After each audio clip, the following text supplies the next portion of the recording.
Welcome to Math 1324. This is section 2.2. We're looking at some elementary functions, how to shift them around, and then some functions that split their behavior called piecewise defined functions. So let's look first at the basic shapes that we're going to be using a lot in the course. The first is f of x is x. This is called the identity function. Notice it passes through the origin. It is a straight line. It's the diagonal, goes perfectly in between the two axes. It's called the identity because whatever you put in comes out. F of 2 is 2. F of minus 10 is minus 10. F of x is x squared. It is U-shaped. The bottom of the U is here at the origin. It's called a parabola. F of x is x cubed. X cubed snakes its way through the origin again. So here's the origin. The left-hand side is under the x-axis. The right-hand side is above. F of x is the square root of x. Well, it starts at the origin. There is no left-hand side, and there's no left-hand side because the square root of negative numbers is not a real number. It's a complex number. So there is no left-hand side. With f of x is cube root of x, there is a left-hand side. It does go through the origin. There's a left-hand side because the cube root of negative 8 is simply negative 2. So that's why it's under. And finally, f of x is the absolute value of x is pointy. The pointy part is right here at the origin. Notice on absolute value, it's always above the x-axis. So it's always 0 or positive. All right, so in question 1, let's take this basic shape of f of x as x squared. And let's see what happens if I do some things to it. If I add 3 on the end outside of the squaring, it moves the whole graph up by 3. If I subtract 1 on the end, not inside the squaring but outside, it goes down by 1. What about if I do something to the inside, whether that's subtracting or adding? Now, if it's an x minus 2, now you might think it's going to go to the left, but it doesn't. It goes to the right by 2. How do you know? Well, ask yourself what number makes the inside 0? Well, 2 minus 2 is 0, and that's why it's to the right by 2. X plus 4 squared, so I'm adding on the inside of the squaring. Again, ask yourself what makes it 0? Well, minus 4 plus 4 is 0, so the shift is to the left by 4. Now, in question 1, they're going to show us the graph is here in red. It's reasonably easy to see. The question is, what happens if we add 2 to it? Well, as we saw, adding 2 on the end moves it up by 2. So here's the little guy in red. The blue one is up by 2, and yes, that's the one. This one moved down. This one, if the one is in red, blue moved left. Here, blue moved to the right. All right, in question 2, Let's see. Here's my graph. Here's my basic shape of f of x. Question is, what happens if I put in x minus 4? Well, that's on the inside, so it's a left or right. Which way? Let's see, x minus 4 is 0, x is 4, so it goes right by 4. So I need a picture where this shape moves right by 4. No, not this one. No, no. See, this one doesn't even have this little bump that's in there. This one has the bump, but it looks like it moved more left. Let's see, this one and this one. Yes, this does seem to have moved right.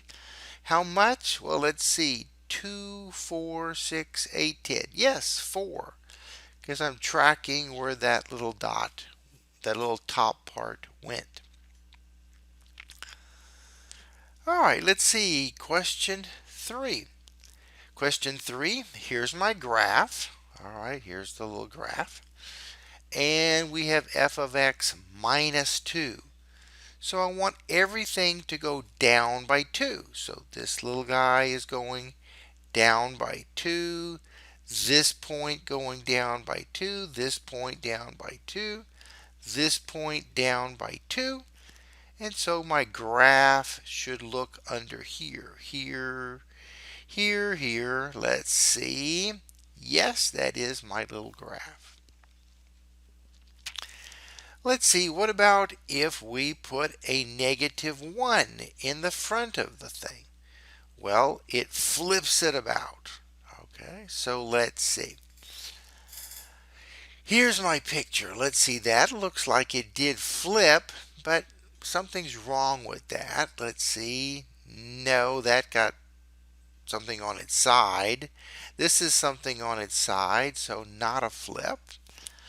So let's see here. Let's see. If I have something that looks like this and this gets flipped, this little piece under flips up. This little piece here and that little piece flip down. So let's see. This middle part, which is in red, needs to go down.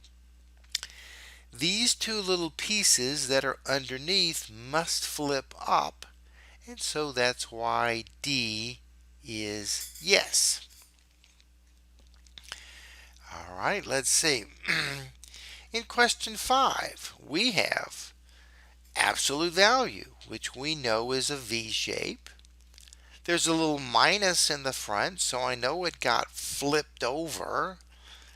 And what else? Oh, there's something on the inside. Well, that's a shift left or right. What makes it 0 is -7.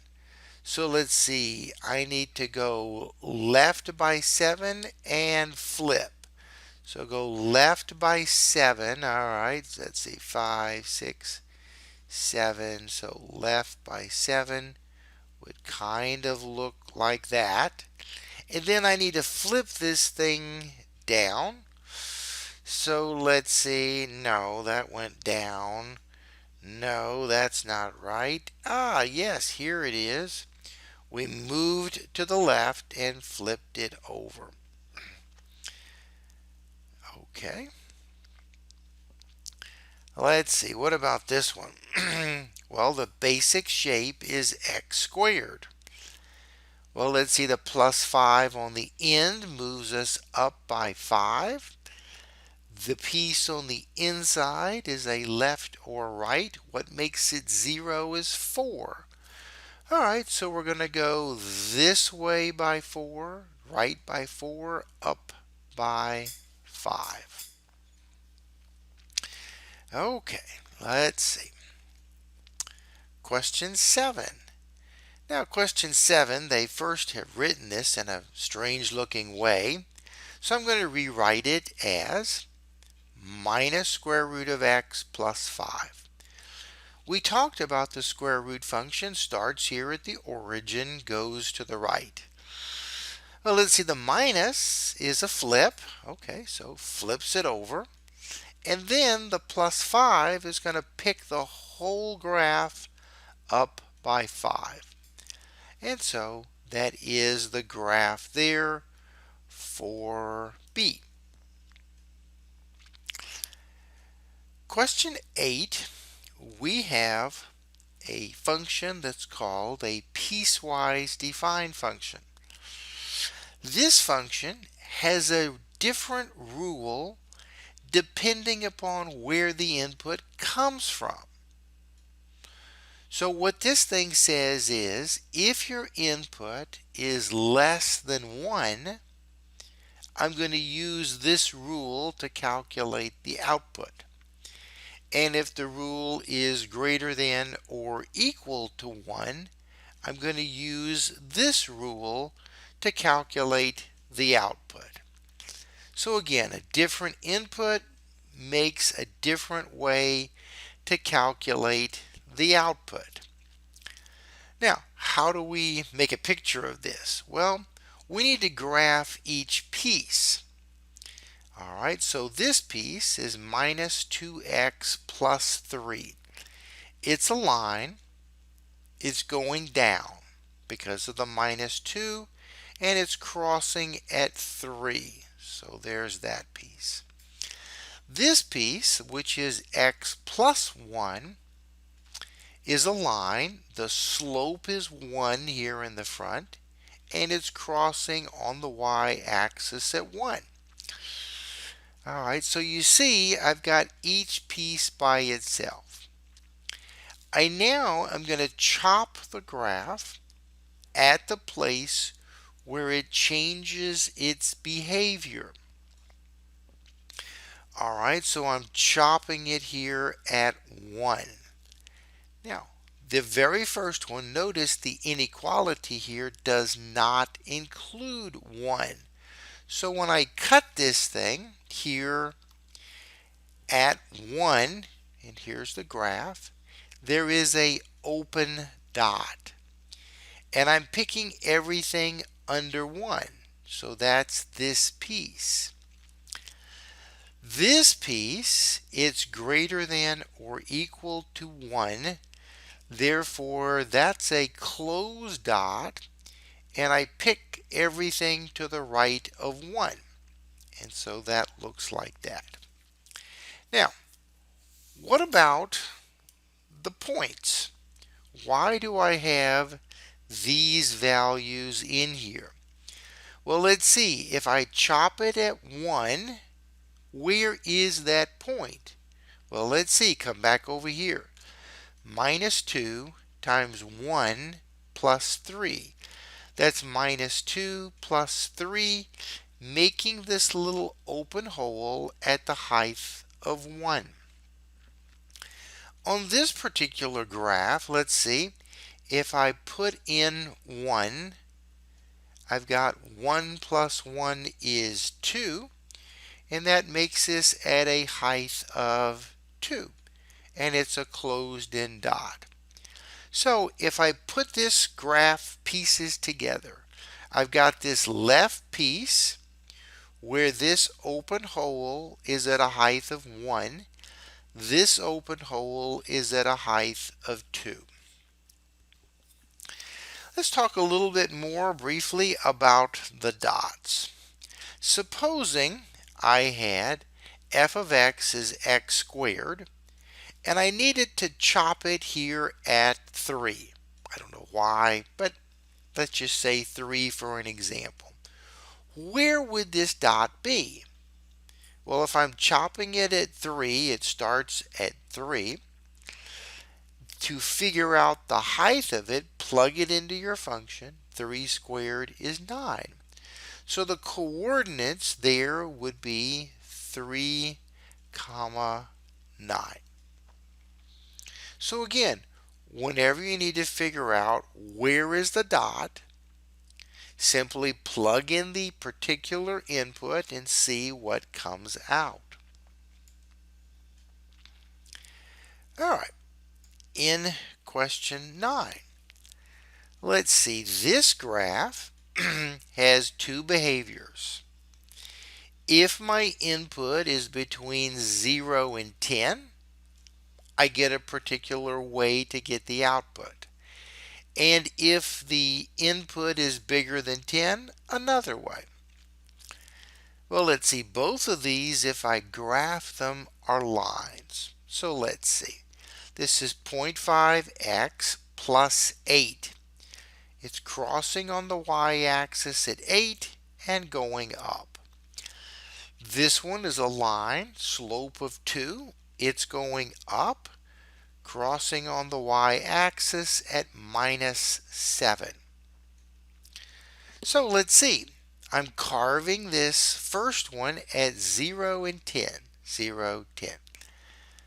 Both of the inequalities have equal, so they're going to be closed dots. If I plug in 0, I get 8, so this is at 0, 8.